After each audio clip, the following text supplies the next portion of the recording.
Okay, sir.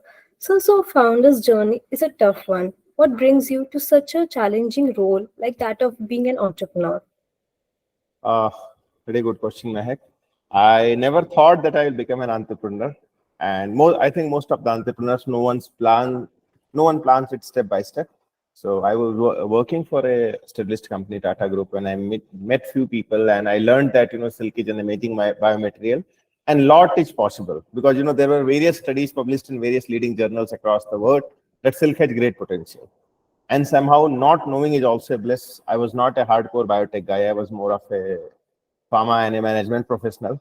So with that knowledge, we started meeting people. One of the most important aspects is the more number of people you meet, you learn various things. And somehow I met a gentleman named Bharat who has built a company in animal health space and later on exited to a global multinational. I met him through a matchmaking by one of leading cardiothoracic surgeon, and we met, it clicked, and we started working together on Fibroheal or this concept of silk protein for about 3 years to, bring that product and all those things. And in 2017, we registered the company. So I would say that I was not a fixed entrepreneur, but an accidental entrepreneur, you can say. That's great, sir. Okay, so coming to the next question. So what are some of the important aspects about entrepreneurship that you have studied or noticed? Like, what are the top three things that people don't know about entrepreneurship? Yeah, one of the most important thing is enthusiasm. You need to be highly energetic, enthusiastic about everything in life. That's the most important thing, or most important quality an entrepreneur need to have. Once you are excited, enthusiastic, you always look for positive aspects of it. You will not look at what might not happen. You will look at what is possible and how it can be done. So one is enthusiasm. Second is, being transparent and able to communicate. Make things very easy, for anyone whom you are explaining the idea, or someone you are getting a co-founder or you are getting a team, able to communicate to them very easily. So for that, one is enthusiasm, second is communication, and third is having a drive or a mission. Why I am doing it. So when the why is clear, all the hows become easy. So these are most of the three important aspects which I will say. One is enthusiasm, second is communication, and third is the drive or the why of it. So the next question would be that what is the backstory of how you landed to create Fibroheal? Like you said that you didn't have any experience in the like biomedical sector. So like what is the solution that you're offering and how you landed on it? Uh, well, so this I have to go back to the year 2013. I was leading the rice seed business of Tata Chemicals, and we jumped from fifth position to third position during that extent. I was roaming in the area of Chhattisgarh. There is a place called Dhamtari, about 100 odd kilometers from Raipur. And I was having, dinner at one of the places, and that's where I learned about Tassar silk, which is generally grown on the tree. And that area, there are a lot of, tree cottage you will see in that area. So Dhamtari was that area where we, during this regular field visits, because, I used to travel a lot in various markets. And then, you got fascinated with silk, that how a worm, which is, living organism, stays inside a perfectly closed system. Because cocoon is a perfectly closed system. And then you got into the detail. Then we realized that a lot of work was happening around silk, because silk we all knew from childhood for saris. Other than non saris and textiles, we have never heard of anything beyond that. Then we get to know, yes, these are the possibilities. Tissue reconstruction can be done, wound healing can be done, synovial fluid can be replaced. There are a lot of possibilities in particularly, and it's an amazing biomaterial, a self-assembling protein. So that was the seed which was sown. Then we came back, we met various interesting people, then learned that sutures are also made of silk, and also learned an interesting fact that 1 gram silk is stronger than 1 gram steel. And in World War I, silk, there was a silk commissioner based in Barampur, that is in West Bengal, who used to get silk to make this parachute, ropes. All those interesting facts we learned, and then slowly, steadily, I said, there was no fixed plan, but you keep getting excited about the material. Since I was enthusiastic about it, I met a lot of right guys. Many of them supported me, or whom I met in 2014, they came and became an investor in 2018 in my company. So that's how things happened, and slowly, steadily, it moved on.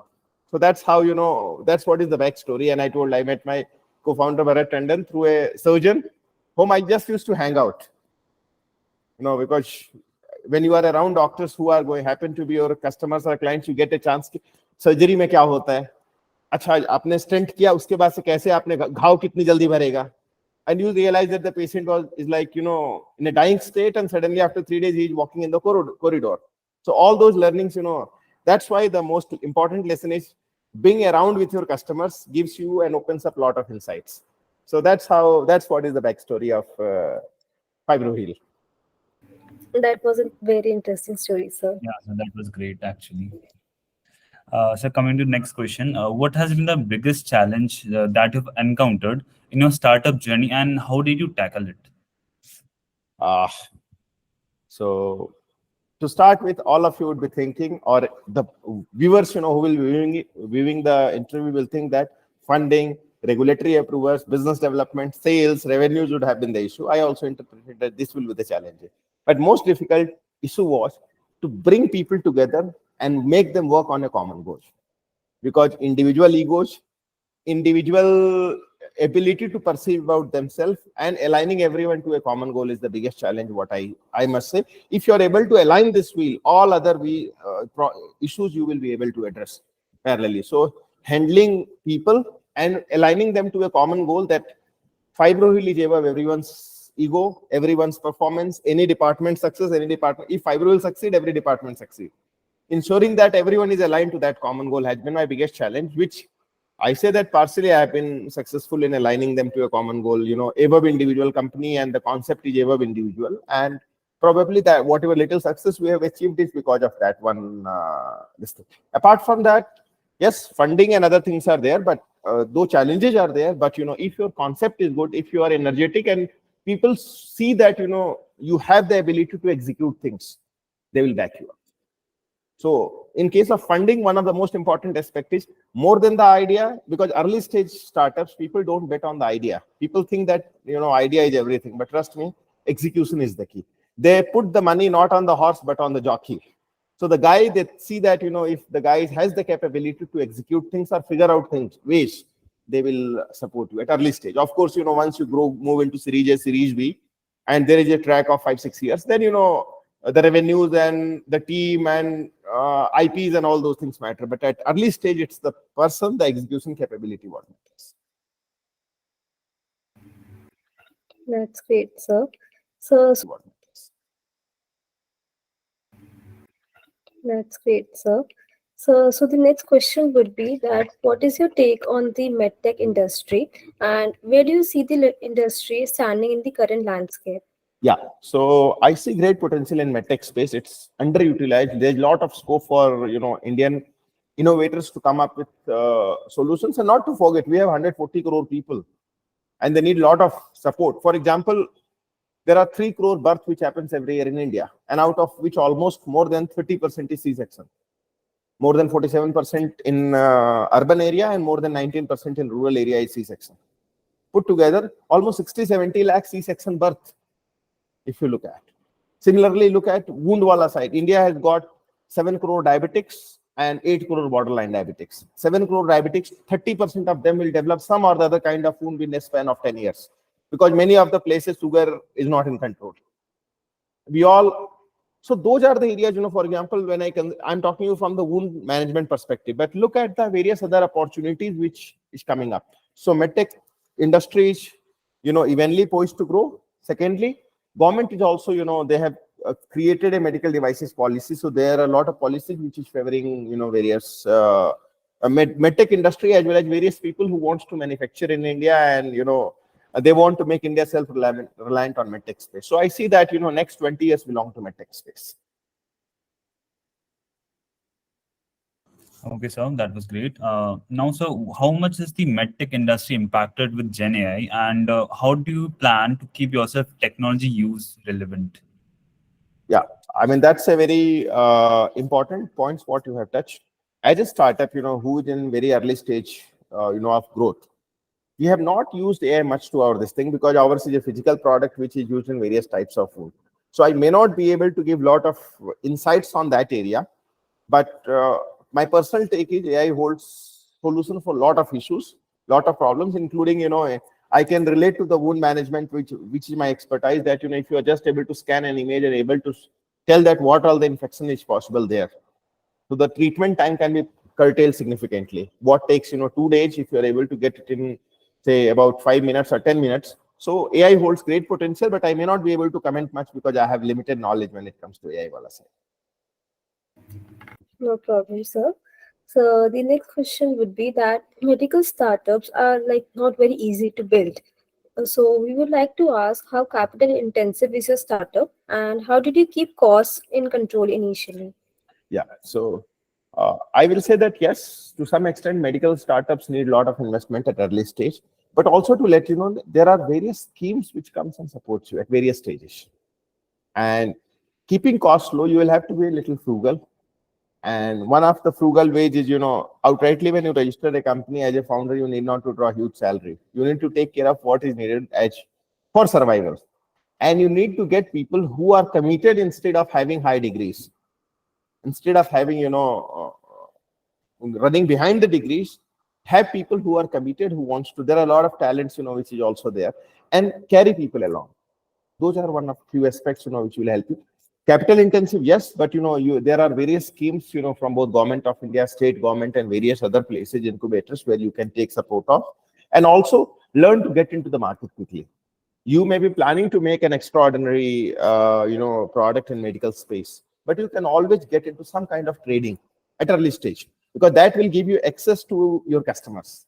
If your customers are going to be surgeon or nutritionist or gynec or whatever, you go and that may give you some minimal revenue, those trading things, but you get a chance to speak to your customer, and once that conversation is open, you can discuss on various other possibilities and also figure out. I see that many startup founders, they get so engrossed into the products that they forget that you feel that product is great. Ultimately, market has to put the stamp that yes, product is great and it can be turned into a commercial value for everyone. So I feel that that is one of the important aspects, which can be included. And there are various schemes which support you at every stage. All you need to be aware of this, and you need to be little upfront in, approaching people. Not be bothered about when you get, knocked off. Don't get bothered, still get up and go to the next, what do we say, next investor or next body or next person, whosoever. So one of the important aspects is it's like, cricket match. You get beaten on one ball, but next ball again try to take the hit without bothering much about what happened on the previous ball. That's all I will say. Okay, sir. Now, funds keep the business going. How do you keep the flow of funding in your startup, like in a manner that your startup keeps it afloat? How do you manage the funding of it? Yes. So there are various ways, one is, never raise exact money how much you need, because no way you can say that. You can say that I need money with this much money for 12 months, but there are a lot of contingencies which keep coming up. And you need to mix your debt and equity well. How much I should raise at what stage. For that, you need a smart finance guy. At least have a virtual CFO or that kind of thing. Second, I mentioned, your product needs to be out in the market and there should be some customers paying. Trust me, 1 crore from an investor and 10 lakh from a customer. 10 lakhs holds a lot of value compared to 1 crore. This I'm telling you, upfrontly, because once the customer trusts you, the word of mouth is quite fast. So one of the important aspects is get into the market. Parallelly, look into various schemes. We also won a lot of grants, lot of awards, and that helps the company afloat. I never knew, when COVID happened, that how will we survive. But I bet my money on one thing, that was the people. We paid salary, we did not deduct anything. And then you said funds wala part. And I never knew, we suddenly, the team worked hard and we won National Technology Award and we got an award money of 15 lakh rupees. Oh, that's a cash inflow. For example, you do a business of 1 crore, the net profit what you will earn is probably 10 or 15 lakhs. So it's like in the form of award. This is just an example what I'm telling you.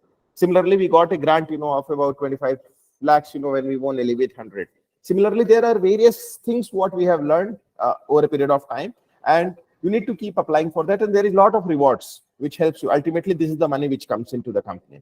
Similarly, you need to connect with promoters, founders, or angel investors, or people who are ready to back your idea. And they're not backing just, for multiplying the money, but adding value. So someone from that industry, if, for example, someone is, working in a particular area of, say, for example, gynec or cardiology, there may be some cardiac surgeons or cardiologists who may be interested, to write the first check. If they find the idea great and see, and, getting a investment like that from a known guy who has either built a company like that or, a customer, that can be the biggest, support what you can get. So from my per se, fund and other things, if you keep scouting for, and if you are enthusiastic and genuine, fund will figure out a way to come to you to keep your company afloat. Great, sir. So for a follow-up question for that, like you have experience of raising funds. So what has been your understanding and experience about raising funds in the Indian startup ecosystem? Yeah. So one of the important learnings has been not many people are transparent, and there is huge disconnect between the investor and the founder. And that is the problem of that is the biggest problem what I have. Founder thinks main to uppu, investor thinks main to uppu. And at the end of the day, both get into unwanted troubles. One of the important aspects is it's a journey. When you have got an investor, it's like marriage, whether you like it or not, you have to carry one another, right? Once you have allowed someone to get into the cap table. So be transparent, fight it out. But, as soon, that fight is over, please ensure that all the things is gone out of. And those fights should be for the business, not for who is great. So that is one aspect, which will keep the investors' trust also alive in you. For example, for us, there are investors who have backed me 2-3 times. And it's not that every time I have performed extraordinarily. Many times I have failed miserably also. But the important thing was I kept them informed about, yes, I'm going to fail. Yes, I'm trying this. It may succeed, it may not succeed. If it succeeds, I reach here. If it fails, I reach here. That is where I see, people trying to manipulate the data and telling only the rosy picture to the investors. One of them, at the end of the day, we all are human beings. I'm not a Superman that I will create something which I can't make a mistake. Everyone makes mistakes. But, important aspect is to keep everyone on board, keep them informed, have their suggestion. It's not that at the end of the day, any investor, any supporter, any funder also wants to see his money growing, right? And somehow he has trusted you. So that is one simple formula where, what we have followed at Fibroheal, that keeping things transparent, open, sharing the way it is, not putting any, here and there. It's informing the way it is. Whether it is good or bad, this is what it is. And I think that has kept the investors' trust on us, and they have backed us many times. That was great, sir.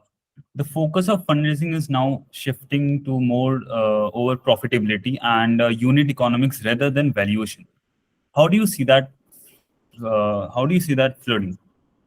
We are going to move into the actual business wala game from a valuation game, because let's forget it. Let's remember this. Till the time your product is sold and money is realized and product is consumed in the marketplace, it's not a sale. And for example, if I'm selling this pen to you and it costs you 200 rupees, and with all the distribution, I'm realizing, say, 100 rupees. So my revenue is 100 rupees and not the 200 rupees. What was happening in startup community, they used to give the fancy word called GMV. Many of you would have heard GMV. So please understand, my revenue is 100 rupees and not 200 rupees. 200 rupees worth of product is sold. But how much money has come into my pocket? 100 bucks. Including all the distribution margin, I have to run my kitchen in that 100 bucks. So that is the course correction, what is happening, that people are moving into unit economics. Define how many units you have sold of this. Earlier it was, I have done this much value, I have sold 200 units, and 200 at 200 is 40,000 rupees or whatever. So I see that, this is the right trend. This many company will fizzle out who are just, supported by investors, and, we're trying to break it. I also see that these are challenging times. The real businesses, who had the intent to slog it out. And I would also like to put it on record that a company takes minimum of 7 to 10 years to build it profitably.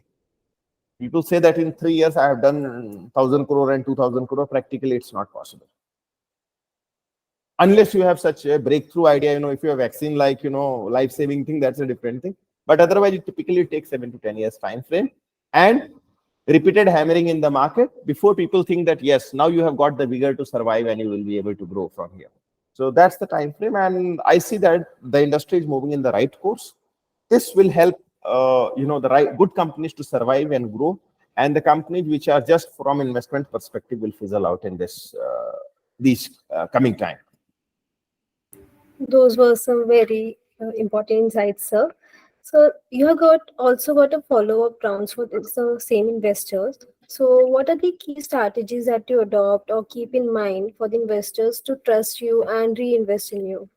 I think partially I answered that question in the previous question. The important part is keeping transparency, keeping people informed, even when not asked for. This is what it is. This is what I'm going to happen, and not painting the very rosy picture and making them show something and just to make them happy that all good, all good. Bottom line is we all are here. We are going to build something to say the way it is. This is what I'm going to achieve. These are the market conditions. I tried this, and seek their views. Do you think you have a better suggestion? You do have a better idea? Do you have a better connect? So that way investors will trust you. Of course, they will.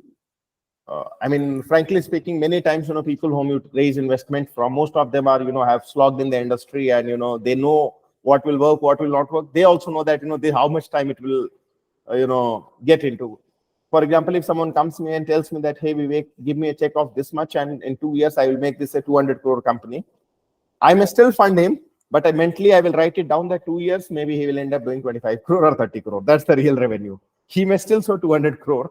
But you know that what is possible and what is that gut feel is there based on your sheer number of experience what you have. So transparency, key communication, and keeping things open that your books, anyone should be able to walk in and audit at any point of time.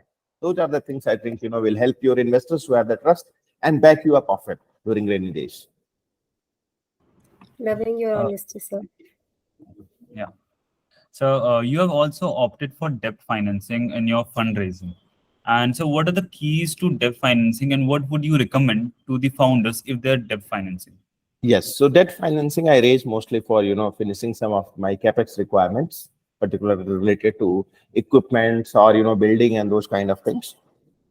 What is equity? Generally consider equity is the most expensive, method to raise money. Debt is something which is a lifeline for most of, founders or early stage companies. There is a lot of schemes which has come recently, something called CGT MSC scheme, central government, which is backed by, where you can get loans up to 2 crores. There are various schemes, like recently we raised from Exim Bank, Export Import Bank of India, under Ubharte Sitare. Similarly, all the banks have some or the other scheme. Depending on what is your startup, there is various types of fund, which is either with state government, with central government, with Startup India, with fund of funds, with Department of Biotech or Department of technology, or various other things. You realize, and there are various ways, or various angels or various sector agonistic VCs and PEs who are there to fund you. Now exactly you will have to figure it out. I need to cart a plan. How much money I need now? How much money at what stage? And who else should I aim at? First, I want to have angel in this round. Say, for example, I'm working something in semiconductor. So these are the 5 guys, any of them, if they back me, I should be able to, sustain. And, they will add a lot of value to my expertise. And if you are a learner, all those things moves into. Then you need to meet bank guys. We met them in the process. I was not aware what is equity, what is debt, what is what. In the process, we learned. And for example, Exim Bank, who have supported me, I met them in one of the events of Invest Karnataka. Invest Karnataka had an event last year, and suddenly this has led to, they backing us for our capex requirement. So that's why I said one of the important aspects is, as an entrepreneur, you need to be enthusiastic and full of energy. People will find you to support you at some way or the other. Definitely, sir. So partnerships and collaborations have been a huge part of your journey, right? So how do you think one should plan on their partnerships? Yes. So most of the places, what happens, people compete with each other. Collaboration is something which helps you to succeed. We all have, read that story of, 5 sticks tied together and people trying to break it and it does not break. Similarly, you need to get into, since I'm running a deep tech company, you need to collaborate with various leading science institutes. This helps you to validate the idea. You need to connect with various medical colleges and other things. So collaboration is one way where, you lose a part of yourself to gain someone else. Correct. So for example, We had a partnership with IISc where we supported a student under PMRF program, Prime Minister Research Fellowship. That's a unique program. And as a startup, when I supported, I was not in a, the question which was raised to me, how you will fund, how you will pay the money to the student for 4 years, because you are a very early stage company, you don't have that kind of revenue. But once you have met the commitment, and I'm happy to share that that product is going to be launched in next few months, that her research, what she worked on, is going to be out in the marketplace next few months. That's such a proud moment, when something, which you have conceptualized in a room and thought about it and worked for 5 years, and it is seeing the light of the day and the product is going to be used in this area. So that's the power of collaborations. And once you have collaborated well, everyone wins. It's like a teamwork. When team wins, everyone wins. So collaboration is the key. Individually, you can reach a stage, you can get some glory, but you won't be able to, attain what you want to. Collaboration is something, where the collective effort put on a common cause, and that cause becomes much bigger. And that's what has been the success or the background of Fibroheal, why Fibroheal is what it is today.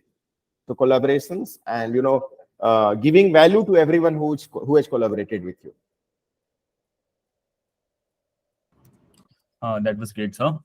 So when it comes to leading and managing your team, what helps you keep yourself as a good team player and leader? What are your leadership styles?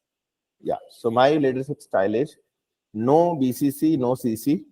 All of you come to my room, lock the room, use all kind of words and get all the problem resolved face to face. No, I sent you a mail, you did not follow it up. Can I get an update by Friday? I don't get into that because you are a small team. But I know that, once you have 200, 300 people, these things will come up. So the best resolution happens when two people are sitting face to face. And I'm there also to monitor it. And many things, gets completely resolved when everyone is tied to a common goal above their egos. So when they think at what is bigger, marketing department, sales department, production department, finance department, purchase department, regulatory department, or Fibroheal? The answer is Fibroheal. And when this part is this exactly like, you need to create an environment that, how joint families used to happen. Ultimately, everything is fine. Everyone can fight with each other, but it's all, grandma and grandpa, right? And so that kind of culture, once you create that, Fibroheal is grandma and grandpa. Everything is under the purview, all the departments, whatever you are doing is, for this cause. And without manufacturing, sales will not perform. Without sales, finance will not perform. Without finance, purchase will not perform. Everyone is interrelated. So any of you screw up, other guys will screw you. That's the simple leadership style what we follow. And it has helped. And I mentioned keeping transparency, keeping openness. What if there is a problem in production? Please communicate it to the marketing and sales department. They will figure out. If there is a finance related issue that payment has not been released or fund crunch is there, please communicate to the respective guys and, sit across on the table and sort it out. So that has been probably our, and also let me tell you, this is easily said than done. It's easy to say, but difficult to bring everyone online. But this has been the, secret sauce, what has helped us to be what we are today. So, follow up to that what are the issues that one encounters while scaling the team? Yeah. While scaling the team, you can do prototype, you do manufacturing of few units, but when as you scale, the what do we say? The method of operation changes completely. Making some few 20 units and making 20,000 units is completely different. The challenges are completely different. Similarly, individual guy who is a performer, alone, and once you give him a team of 5-6 people, it becomes a completely different ballgame. You realize many people are not good at management, although they are very good at individual contributors. You realize as you move along that you are not able to manage the show. So one of the important aspects is to decentralize and trust the team, because not to forget that you would have erected the team. That this is where the problem comes, because most of the founders, they are not able to give away powers. They want to hold everything to themselves. So one of the important aspects is decentralized things. Marketing, you take a call. Unless it's a major decision of the company, please respective departments take a decision. And of course, keeping you informed, through a message, email, or whatever it happens, so that you are aware of this. Now, what happens once you have aligned everyone to a common goal, and when you have decentralized the power, and everyone understands their responsibility, things starts moving in a much bigger manner. And this is where this is this is what I see most of, including my friend circle, that most of the founders, they became an agents in the scaling of a startup because they still want to, put their nose in every finer thing, which is fine. But, please understand that if car is running fine, don't try to open the bonnet unnecessarily. And you have erected the team. If you have hired someone, or you have brought someone, or if you have promoted someone based on the trust, based on the ability, based on the performance. So trust someone, give them chance that why I should not trust you. Then these are some of the things, which will help you to manage when scaling up. Because when you scale up, you don't know from which side. I will give a simple example that you become like adrak. You don't know which side se aap grow kar rahe ho. So keeping core intact is what will help you to move quickly up. So what are the 3 lessons or 3 messages you would like to give to budding founders or to college students? Yeah. 3 messages what I will give to them, to the students or budding founders is maintain high energy enthusiasm. Second is focus. Be clear why you are doing what you are doing and stay focused. And third, don't go behind money. I see that many people do a startup for making money. Trust me, that's a very bad idea. 98% founders don't make money. So the probability of you succeeding in making money through a startup is very, very negligible, unless the drive is there and unless you are able to slog it out. So don't go behind money. Be enthusiastic. Stay focused.